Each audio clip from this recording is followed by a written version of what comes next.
Meus irmãos, todos pegaram, certo? Muito bem. Que todos estejamos disponíveis nas mãos do Senhor, como nós acabamos de cantar nessa manhã linda que o Senhor nos dá. Para que o Senhor faça em nós a sua vontade. Eu quero convidar você a abrir a sua Bíblia em Lucas, capítulo 9, Evangelho de Lucas, capítulo 9.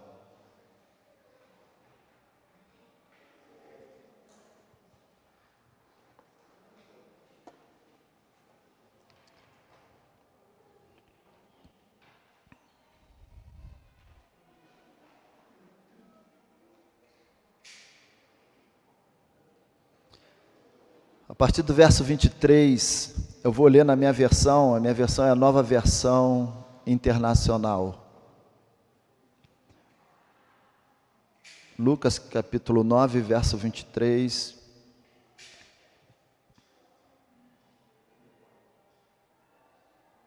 Diz a palavra do Senhor. Jesus dizia a todos: se alguém quiser acompanhar-me, negue-se a si mesmo, tome diariamente a sua cruz e siga-me. Pois quem quiser salvar a sua vida, a perderá.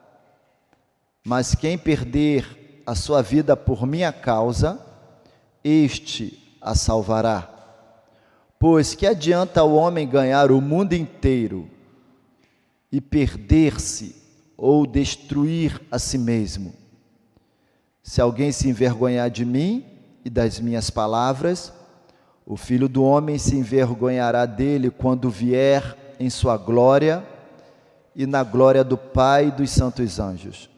Garanto-lhes que alguns que aqui se acham, de modo algum experimentarão a morte até que vejam o reino de Deus. Vamos orar nesse momento? Deus, nós te agradecemos por essa palavra que foi lida, essa palavra que mostra para todos os crentes, para todas as pessoas, o que é seguir a Jesus, o que é ser discípulo de Jesus.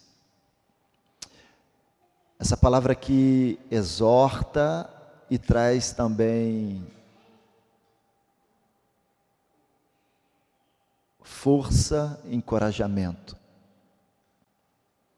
para continuarmos no caminho que o Senhor preparou para nós.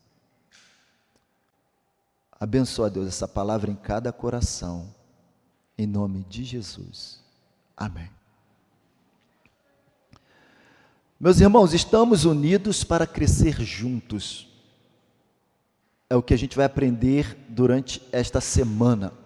Estamos unidos para crescer juntos.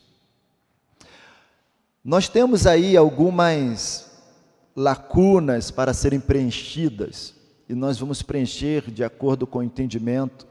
E essas lacunas que nós vamos compreender vai ser o que a gente vai aprender durante a semana.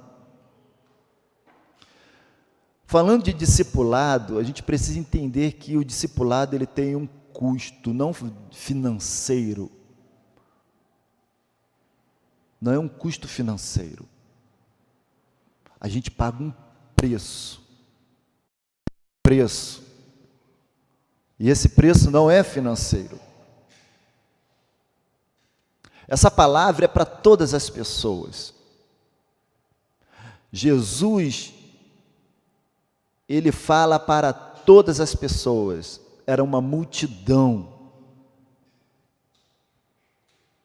Na multidão tem pessoas que são discípulas, na multidão tem pessoas que são curiosas, na multidão tem pessoas que querem ter suas vidas transformadas, na multidão tem todos os tipos de pessoas.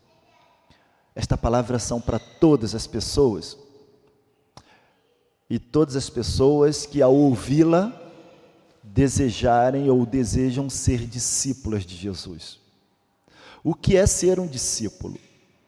Um discípulo é uma pessoa que tem alguém como referência e quer ser como aquela pessoa. Então, aquela pessoa ensina. E o discípulo aprende. E quanto mais o discípulo estiver perto do seu mestre, mais ele então se torna parecido. Vocês já viram a expressão, já ouviram a expressão? É a cara do pai, mas não é no sentido de somente a cara, mas postura, jeito. Vocês já ouviram isso? Vocês já presenciaram, vocês já contemplaram isso? É assim mesmo. É assim mesmo. Então, quanto mais perto estivermos de Jesus, mais conectados estivermos com Ele, mais disponíveis estivermos para aprender dele, mais parecidos estaremos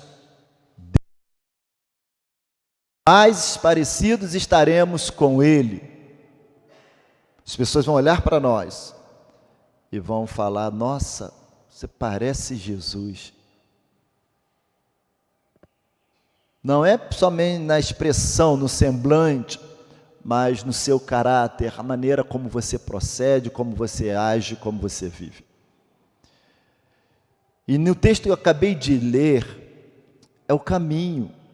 Então, Jesus nos apresenta o caminho para todas as pessoas, não é só para crente, mas é para todas as pessoas. Tanto é que ele diz: se alguém quiser vir após mim, em algumas versões, e na versão que eu li diz: se alguém quiser acompanhar-me. Se alguém quiser, se alguém desejar, se tiver desejo no seu coração de seguir a Jesus, de acompanhar a Jesus, então ele não fala para discípulo apenas, ele fala para todos aqueles que querem, todos aqueles que desejarem, todos aqueles que ouvirem os seus ensinos maravilhosos que causam espanto e maravilha. As pessoas ficam maravilhadas porque os ensinos de Jesus, como nós aprendemos hoje lá na classe de novos membros, deixavam as pessoas maravilhadas. E Jesus então diz aqui: se alguém quiser vir, o convite é: se alguém quiser vir, se alguém quiser me acompanhar, se alguém quiser acompanhar Jesus, deve então se negar, deve negar a si mesmo. No texto que eu li, no verso 23, fala: negue-se a si mesmo. Então, primeiro você deve se negar, e isso significa negar o seu velho eu. Isso significa você negar o seu passado. Não é no sentido de negar o seu passado, de não existir. Não, mas eu não quero mais viver assim, eu não quero mais ser conduzido e viver uma vida de acordo com o que eu acho, de acordo com o que eu entendo que é verdade, de acordo com a minha vontade. Uma pessoa que se nega é uma pessoa que renuncia toda a sua confiança nela mesma. E por natureza ela depende para a salvação somente de Deus. É isso. Se você quer seguir a Jesus, você precisa negar que para você ser salvo em Cristo, ter salvação, ter a vida eterna, não depende dos seus esforços, mas depender exclusivamente da graça de Deus. Não confiar em você, mas pôr toda a sua confiança em Deus. Somente Ele salva. Então, negue-se a si mesmo. Esse é o custo. É a primeira coisa que Jesus fala. Para de você querer fazer as coisas para você alcançar de mim algum favor para você ser salvo. Não. Você apenas precisa confiar naquilo que eu fiz por você. Essa é a primeira coisa. Então nós começamos a nos desmontar,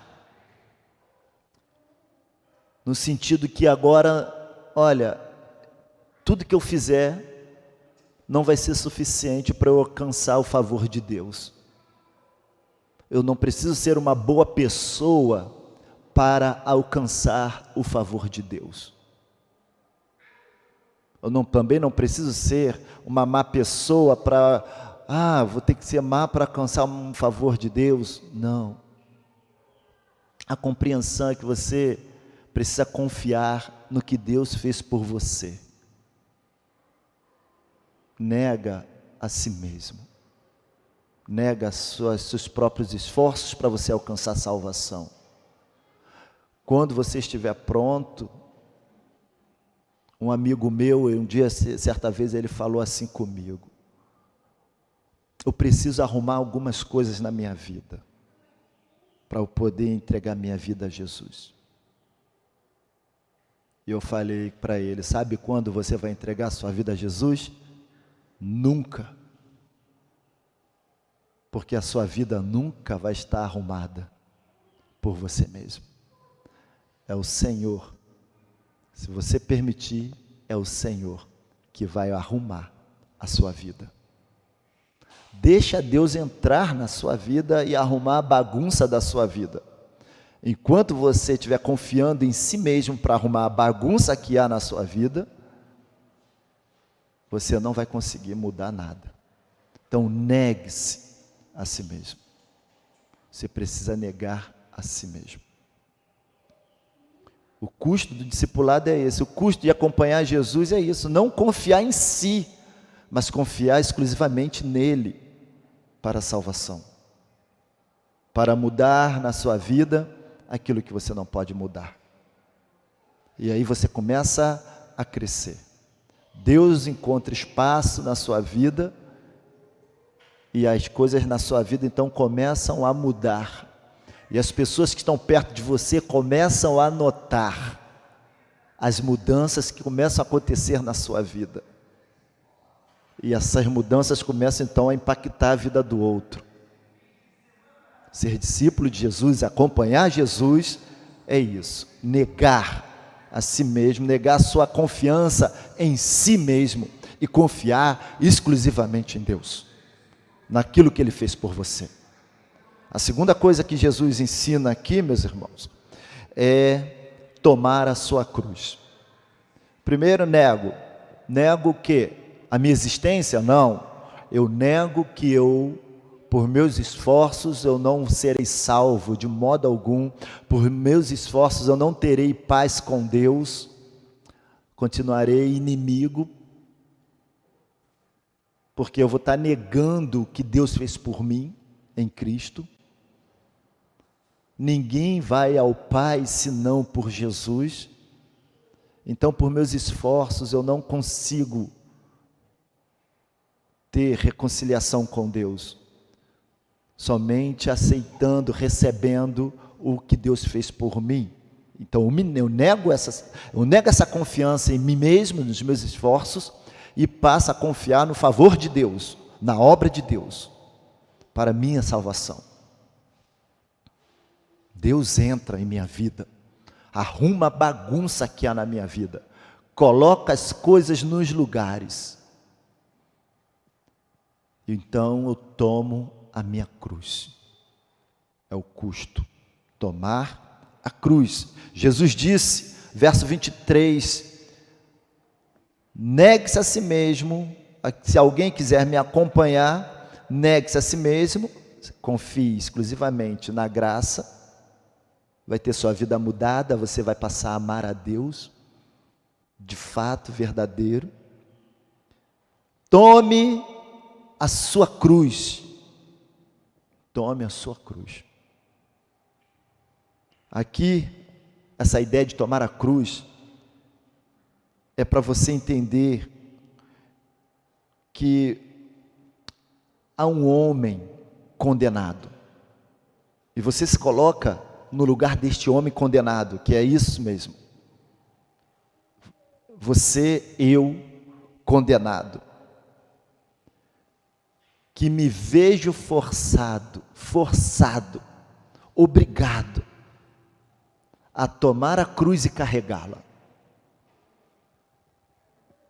para o lugar de execução. Todas as pessoas na época do Império Romano que carregava a cruz, ela já sabia para onde ela ia. Morte, cruz, sinônimo de morte. Carregar a cruz é morrer. Então o condenado, ele era obrigado a carregar a cruz, forçado a carregar sua cruz. Por isso Jesus carregou. Jesus carregou a sua cruz. Depois, no meio do caminho, um outro homem foi forçado a carregar a cruz. A cruz que não era de Jesus, que era nossa, e eu vejo naquele homem, ele sendo forçado a carregar a cruz. Aquele homem que a gente vê ajudando a Jesus, ele sendo forçado a carregar a cruz. E eu me vejo nesse homem, porque a condenação era minha.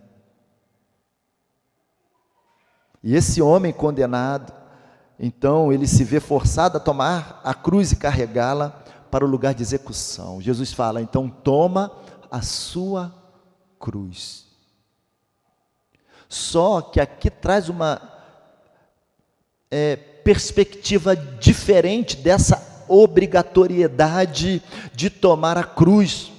Você não é forçado mais a tomar a cruz, pelo fato, meus irmãos, que você, como discípulo de Cristo, reconhecendo tudo aquilo que Cristo fez por você e o caminho que Ele seguiu, e você quer ser como seu mestre, você voluntariamente, meus irmãos, um coração voluntário, você vai tomar a sua cruz, não mais forçado, sabe? Mas voluntariamente. O seu desejo agora vai ser, eu vou pegar a minha cruz. Você vai desejar levar a sua cruz e não se desfazer dela. Porque agora você não é mais forçado, você é convidado. Se você quer seguir a Jesus, se você quer acompanhar a Jesus, você precisa então agora, assim, de acordo com o texto, toma a sua cruz. Voluntariamente, pega a sua cruz e siga Jesus. E aceitar essa cruz, pegar essa cruz voluntariamente, é uma decisão voluntária mesmo, diante da dor, diante da vergonha, diante das afrontas do mundo, diante das perseguições que todos nós, como crentes em Cristo, confessamos Jesus como Salvador e Senhor, sofremos. Tome a sua cruz, e você vai sofrer várias coisas pela sua lealdade a Cristo. Tome a sua cruz. Jesus diz, tome a sua cruz. Seguir a Jesus, meus irmãos. Então, significa tomar a cruz. Você sabe para onde você vai, sabe o que te aguarda, sabe o que vem pela frente,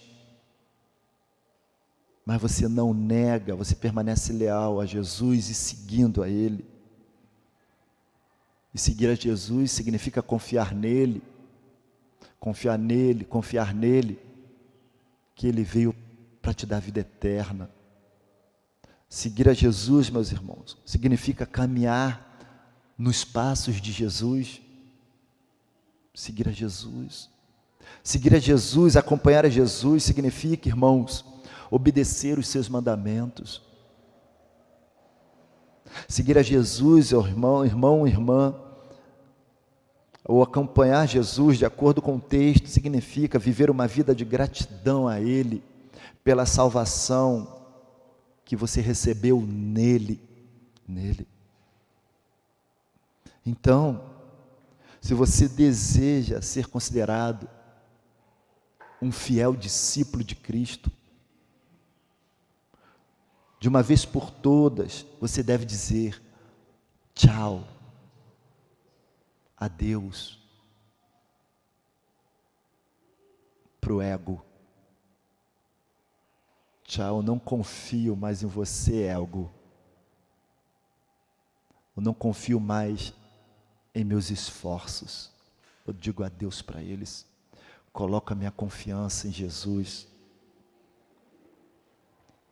Se você deseja, irmão, considerado, de fato, um discípulo fiel a Jesus, você deve decidir aceitar voluntariamente a dor, a vergonha, a perseguição, a afronta, por amor a Jesus e pela causa de Jesus. E por fim, continuar seguindo a Ele como discípulo. Quando eu estava, durante a semana, preparando essa mensagem, eu estava lendo esse livro, O Melhor, de A.W. Tozer, ou Tozer. E ele foi um pastor de uma igreja da Aliança Cristã Missionária no Canadá.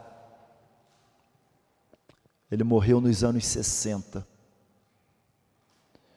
E ele descreveu numa parte desse livro o desejo do cristão, e ele descreve como o cristão incrível.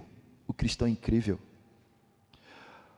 Ele fala que o cristão incrível, ele escreveu, vive um paradoxo, ou seja, vive na contradição,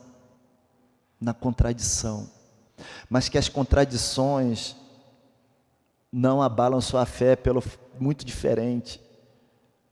É a fé que ele tem em Deus, supera as tradições, as contradições, e o fortalece cada vez mais. E ele diz assim, ele acredita, esse discípulo incrível, esse cristão incrível, ele acredita que ele está morto em Cristo, mas encontra-se mais vivo do que nunca, e espera viver realmente para sempre.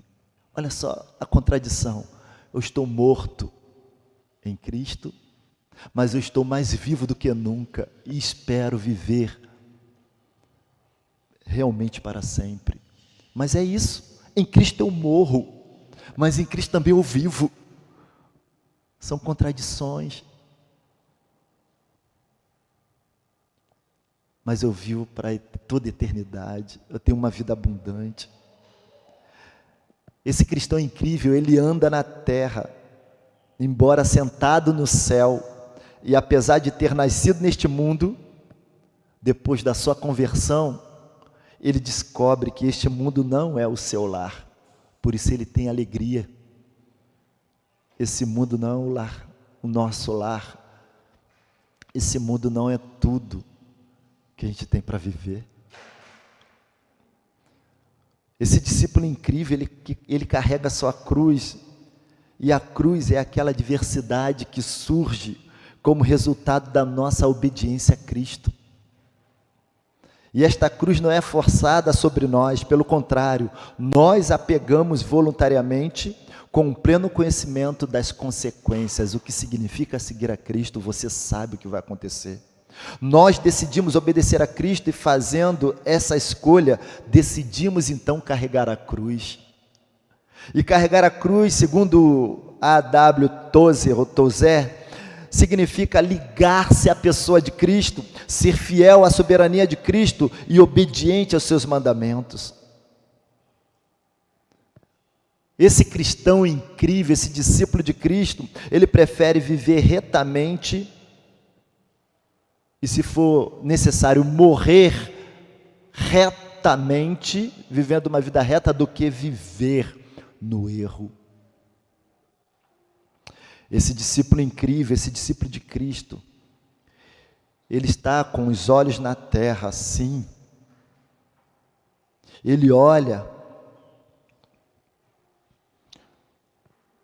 Não, ele diz, o discípulo de Cristo, que está com os olhos na terra, ele olha para a morte com um terror no coração. A morte para aquele discípulo que está com os olhos neste mundo, nesta terra, ele vê a morte como algo pavoroso. Mas, à medida que ele começa a ter uma vida dominada pelo Espírito Santo, ele torna-se cada vez mais indiferente. E sabe o que é indiferente? Indiferente ao número de anos que vai viver aqui na terra, não importa o tempo dele aqui. Esse discípulo de Cristo cuidará mais do modo como vive, enquanto estiver vivendo aqui na terra. Esse discípulo de Cristo, ele busca viver uma vida santa. Ele prefere viver uma vida santa do que viver uma vida feliz. E aí, ele busca viver uma vida santa porque ele crê que Deus é em Deus e está em Deus a verdadeira alegria dele. E esse discípulo, então, ele aprende que, tendo em Deus abundância de alegria, ele aprende que, se quiser ter vitória como discípulo de Cristo, ele não deve seguir os padrões deste mundo, mas os padrões celestiais, que são opostos aos padrões que o mundo, então, nos oferece. E para salvar-se, ele corre perigo. Qual é o perigo que ele corre? Perder a vida a fim de ganhá-la. Ele perde a vida. Esse é o risco, o perigo que ele corre. Perder a vida a fim de ganhá-la. Aqui Jesus disse: pois adianta o homem ganhar o mundo inteiro e perder ou destruir a si mesmo? Se alguém se envergonhar de mim e das minhas palavras, o Filho do Homem se envergonhará dele quando vier em sua glória e na glória do Pai e dos santos anjos.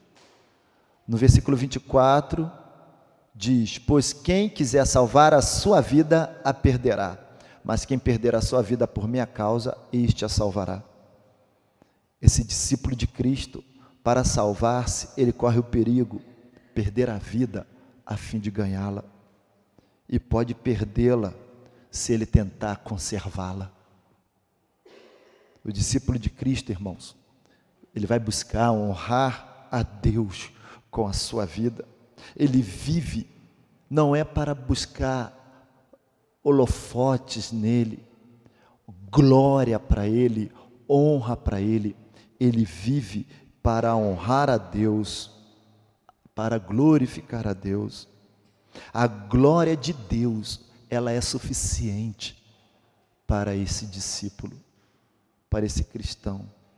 A glória de Deus é o que ele mais deseja em tudo que ele faz. Que sejamos discípulos assim, que peguemos essa palavra, apliquemos ao nosso coração. Por isso, essa semana, nós vamos aprender sobre o discipulado, que nós estamos unidos para crescer juntos. Estamos unidos para crescer juntos. O discipulado tem um preço. E a vontade de Deus, o propósito de Deus, é que juntos nós venhamos crescer. Juntos. E como a gente vai crescer junto? Aí eu peço a você para pegar a sua caneta e começar a anotar aí. Crescemos juntos, em primeiro lugar, aí, quando somos exemplo. Anota aí. Crescemos juntos quando somos exemplos, uns para com os outros. Crescemos juntos quando somos exemplo, uns para com os outros. 1 Coríntios capítulo 11, verso 1 e 2 diz: tornem-se meus imitadores, como eu sou de Cristo. Eu os elogio por se lembrarem de mim em tudo e por se apegarem às tradições exatamente como eu as transmiti a vocês. Meus irmãos, precisamos ser exemplo. A vida para cada pessoa não basta apenas falar, precisamos mostrar com a nossa vida aquilo que nós falamos. As pessoas precisam de exemplo. Nossos filhos precisam de exemplo. Maridos que estão aqui precisam de exemplos de marido. Mulheres que estão aqui precisam de exemplo de mulheres. Filhos que estão aqui precisam de exemplos de filhos. E onde eles vão encontrar?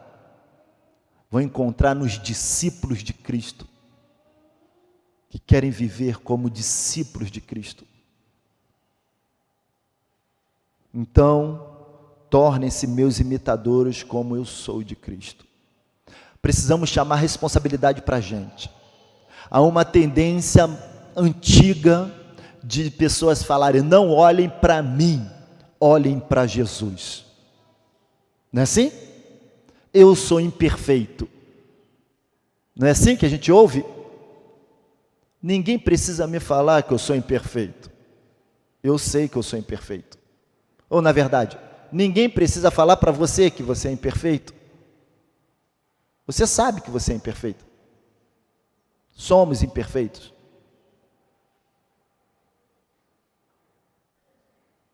Todos nós somos. Mas a graça de Deus em nós vai nos aperfeiçoando. Juntos, aprendendo um com os outros. E essas coisas vão nos aperfeiçoando. Então, se nós queremos crescer juntos, nós crescemos juntos quando somos exemplos uns para com os outros. As pessoas precisam olhar para nós e ver Cristo em nós. Mas pastor, sou imperfeito. Meu irmão, nós temos um Deus de graça. As pessoas, eu vou dizer uma coisa para vocês. As pessoas não querem ver perfeição na sua vida, não. Porque elas sabem que nós não somos perfeitos. As pessoas querem ver pessoas apaixonadas por Deus, crentes genuínos, verdadeiros.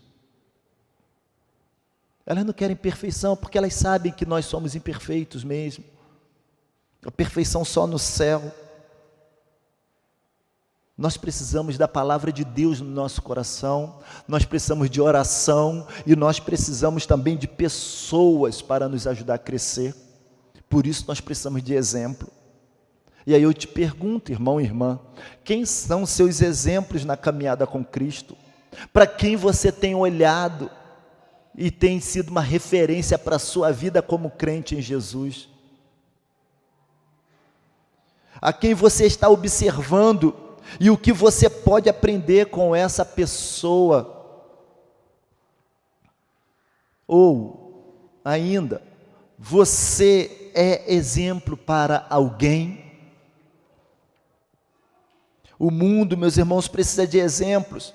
Exemplos que possam mostrar como amar. Como amar. Se eu vou falar para os casados aqui agora, para todos que são casados, se alguém olhar para o seu casamento, essas pessoas que olham para o seu casamento vão falar, elas falarão assim: esse casamento é um exemplo para mim, para o meu casamento. O seu casamento é exemplo. A maneira como você trata a sua mulher é exemplo de marido. A maneira como você trata o seu marido é exemplo de mulher para outras pessoas. Filhos, a maneira que vocês tratam seus pais, isso é exemplo. Porque o mundo precisa de exemplo e as pessoas precisam de exemplo. Pais, a maneira que vocês tratam seus filhos é exemplo para alguém. A maneira como nós nos relacionamos com as pessoas é exemplo. Tem impactado.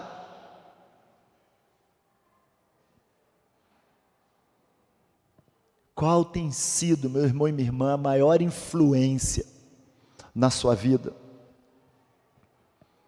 A maior influência, eu não falo negativa não, mas positiva, foca no positivo.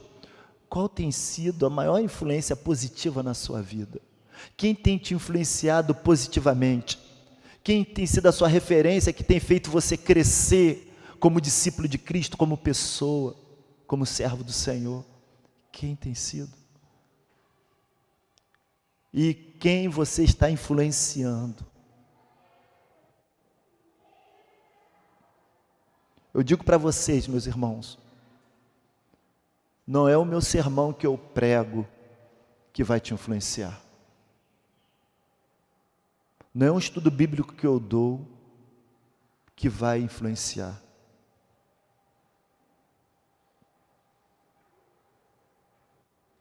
Mas a maneira que eu vivo é que vai influenciar. É a maneira como eu me relaciono é que vai influenciar. Eu digo uma coisa na minha vida, eu vou dizer para vocês, poucos aqui, talvez não é subestimando a capacidade de vocês não, mas poucos se lembram do sermão do domingo passado. Poucos. Mas tem irmãos que aqui se lembram de uma ligação que eu fiz. De um momento de dor que passou, que eu estive ali junto. Sermão, palavras, aqui fala, edifica, é como a comida que você come. Você vai chegar em casa hoje, você vai se alimentar, não vai? Você vai se alimentar. Você precisa desse alimento todo dia. Então, o sermão vai te fortalecer. Mas o que vai marcar é o exemplo. É o momento que você mais precisou das pessoas e elas estiveram contigo ali. Isso você nunca esquece. No momento do nascimento de um filho, no momento que você esteve internado, no momento da morte de um parente seu, quem esteve do teu lado? Não é do sermão, o sermão você esquece mesmo. Serviu como alimento para aquela hora. Mas no seu momento de dor, quem esteve do seu lado? E você aprende a estar do lado do outro também nos seus momentos de dores. Seja exemplo. Se nós queremos crescer juntos, crescemos juntos quando somos exemplo. Segundo lugar, anota aí, crescemos juntos quando encorajamos uns aos outros. Encorajamos uns aos outros. Lá em 1 Tessalonicenses capítulo 5, meus irmãos, a partir do verso 11, diz assim, por isso exortem-se e edifiquem-se uns aos outros, como de fato vocês estão fazendo. Agora lhe pedimos, irmãos, que tenham consideração com os que se esforçam no trabalho entre vocês, que os lideram no Senhor e os aconselham. Tenham-nos na mais alta estima com amor por causa do trabalho deles. Vivam em paz uns com os outros. Exortamos vocês, irmãos, a que advirtam os ociosos, confortem os desanimados, auxiliem os fracos, sejam pacientes para com todos, tenham cuidado para que ninguém retribua o mal com o mal, mas sejam sempre bondosos uns para com os outros e para com todos. Alegrem-se sempre, irmãos, orem continuamente, deem graças em todas as circunstâncias, pois esta é a vontade de Deus para vocês em Cristo Jesus. Meus irmãos, é encorajar. É um irmão que está desanimado, é que está passando por luta, insuportável, e você encorajar, estar com ele, fazer isso de modo intencional. Se você deseja crescer junto, então nós crescemos junto quando encorajamos uns aos outros. Em terceiro lugar, tudo isso você vai ver durante a semana de um modo mais profundo. Crescemos juntos quando ensinamos uns aos outros. Colossenses capítulo 3, verso 16 diz, escreve aí, tá? Ensinamos. Crescemos junto quando ensinamos uns aos outros. Diz Colossenses capítulo 3, verso 16, habite ricamente em vocês a palavra de Cristo. Ensinem e aconselhem-se uns aos outros com toda a sabedoria e cantem salmos, hinos e cânticos espirituais com gratidão a Deus em seus corações. O ensinamento, precisamos ensinar e precisamos permitir ser ensinados. Crescemos juntos quando ensinamos uns aos outros.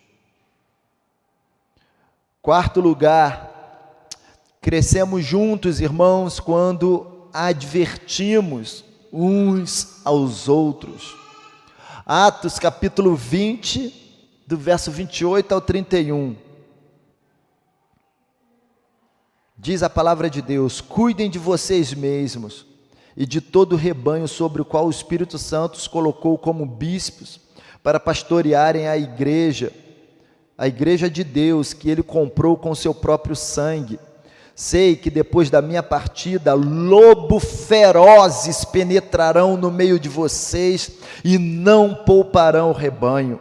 E dentre vocês mesmos se levantarão homens que torcerão a verdade, a fim de atrair os discípulos. Por isso, vigiem. Lembre-se de que durante 3 anos jamais cessei de advertir a cada um de vocês disso, noite e dia com lágrimas. Precisamos advertir, abrir os olhos dos irmãos, se nós queremos crescer juntos, alertar, cuidado com os falsos ensinos, cuidado com os falsos profetas, cuidado, precisamos alertar. E por isso nós crescemos juntos quando advertimos uns aos outros. Em quinto lugar, crescemos juntos quando priorizamos uns aos outros. Anota aí, quinto, crescemos juntos quando priorizamos uns aos outros. Isso significa, irmãos, eu dar prioridade a você. Você é a minha prioridade. É considerar você maior do que eu. É olhar para a sua necessidade e não olhar para a minha somente, mas para a sua. Diz lá em 1 Coríntios capítulo 10, versículo 24, tudo é permitido, mas nem tudo convém. Tudo é permitido, mas nem tudo edifica. Ninguém deve buscar o seu próprio bem, mas sim o dos outros. Sabe o que é isso? Eu posso fazer uma coisa, eu tenho liberdade. Foi para a liberdade que Cristo me libertou. Foi para a liberdade que Cristo me libertou. E eu vou usar um exemplo aqui. Eu fui aos Estados Unidos e fui jantar com uma família que convidou a gente, lá da igreja que eu auxiliei durante um mês, e a família sentou na mesa, a gente sentou na mesa com a família, a gente conversando, e eles perguntaram: pastor, quer um vinho? Lá, cultura local, tem nada a ver. Eu falei: não quero, eu não bebo, não quero. Agora presta atenção nisso, é lá, é a cultura lá. Aqui no Brasil, as pessoas começam com um golezinho. Vamos beber socialmente. Né? Vamos beber socialmente. Um vinhozinho, uma cervejinha, né? Uma pinga não faz mal a ninguém. É assim mesmo, aqui no Brasil. Daqui a pouco o camarada está chapado, a bebida, ela altera nosso sistema nervoso central, faz com que a gente perde o juízo e aí nos leva a fazer coisas que sobriamente nós não faríamos.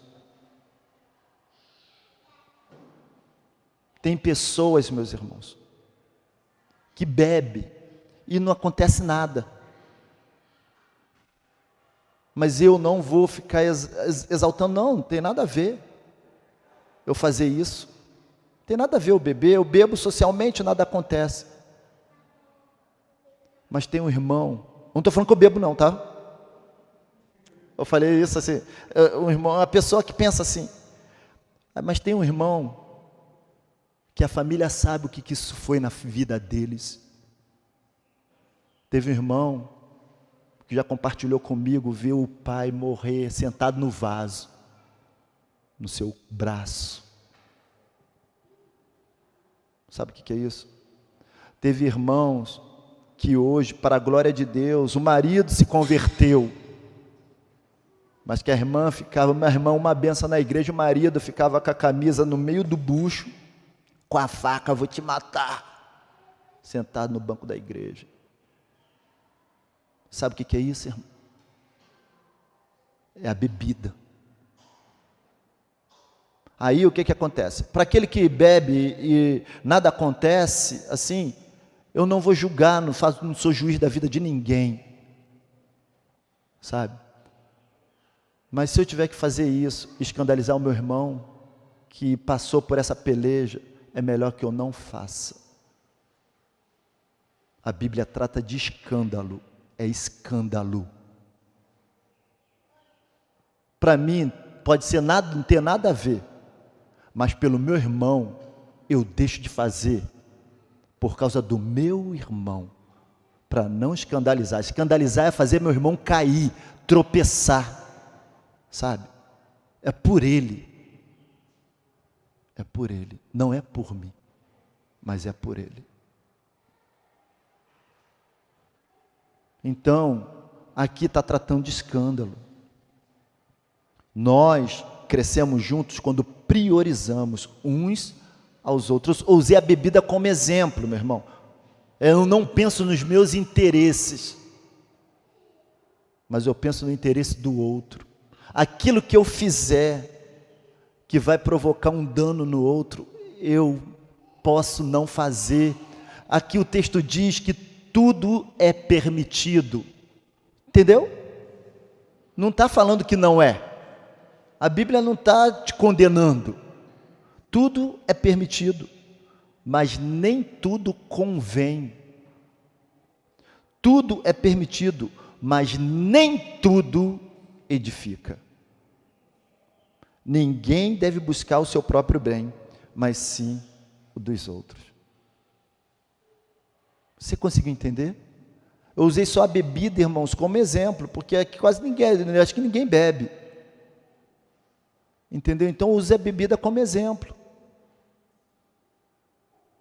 Quem viu o Jorge e vê o Jorge hoje, eu vou falar com o Jorge, pô, não tem nada a ver beber uma cervejinha, beber uma pinga, né, Jorge? Nada a ver.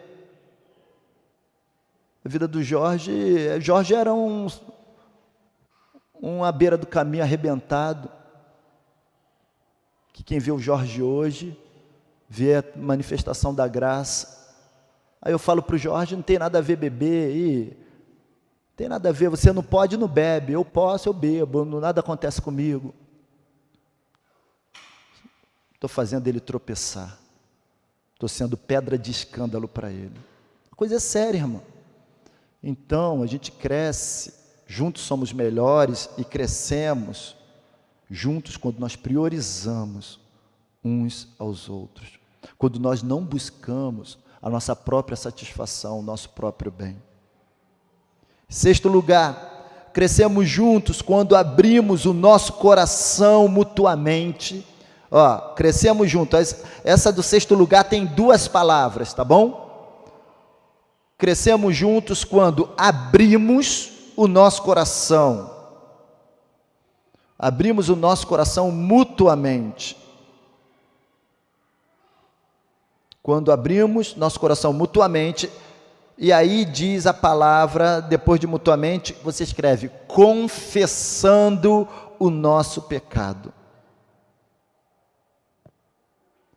Sabe o que significa? A gente vai ler Tiago 5,16, diz assim, portanto, confesse os seus pecados uns aos outros, e orem uns pelos outros para serem curados. A oração de um justo é poderosa e eficaz. Sabe, irmãos, é abrir o coração para o irmão. A gente precisa, sabe, parar com esse negócio de deixar ficar trancado. Confesse o seu pecado ao seu irmão. Ao seu irmão que você o ofendeu. Vai lá, confesse a ele. Assim há crescimento. Há muito tempo atrás, tem uns 20 anos isso, eu e um outro amigo pastor, a gente na casa, a gente conversava e a gente começou a discutir mesmo. E discutimos feio. Eu falei, nossa, depois eu fui para casa, cabeça... Eu não dormi direito. Na manhã seguinte eu fui lá, reconhecendo o meu pecado, o meu erro. Abri meu coração para Ele. Confessei meu pecado a Ele. Choramos juntos, oramos juntos. Sabe, irmãos, nosso relacionamento ficou mais sólido, porque mutuamente nos abrimos um para com o outro, confessamos nossas falhas um para com o outro, recebemos a graça de Deus sobre nós. Então, crescemos juntos quando abrimos o nosso coração mutuamente, confessando o nosso pecado. Em último lugar, diz aí, anota aí, crescemos juntos quando, mais uma vez, abrimos o nosso coração,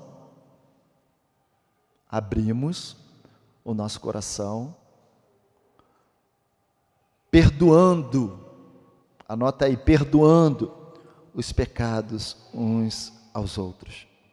Não basta apenas, irmãos, nós confessarmos os nossos pecados uns aos outros, é necessário perdoar. Efésios 4, verso 31 e 32 diz, livrem-se de toda amargura, indignação e ira, gritaria e calúnia, bem como de toda maldade. Sejam bondosos e compassivos uns para com os outros, perdoando-se mutuamente, assim como Deus perdoou vocês em Cristo. Não basta, meus irmãos, nós abrirmos nosso coração confessando, se nós não liberamos o perdão e também não recebemos o perdão. Precisamos abrir o nosso coração, perdoando os pecados uns dos outros, perdoando-nos mutuamente. Quando nós não confessamos, quando nós não abrimos nosso coração e quando não há perdão, em nós ficam essas coisas ruins. Nós ficamos amargurados, indignados, irados, impacientes, caluniadores. Tudo quanto é coisa ruim vai habitar no nosso coração. Então, estamos unidos, meus irmãos, para crescer juntos.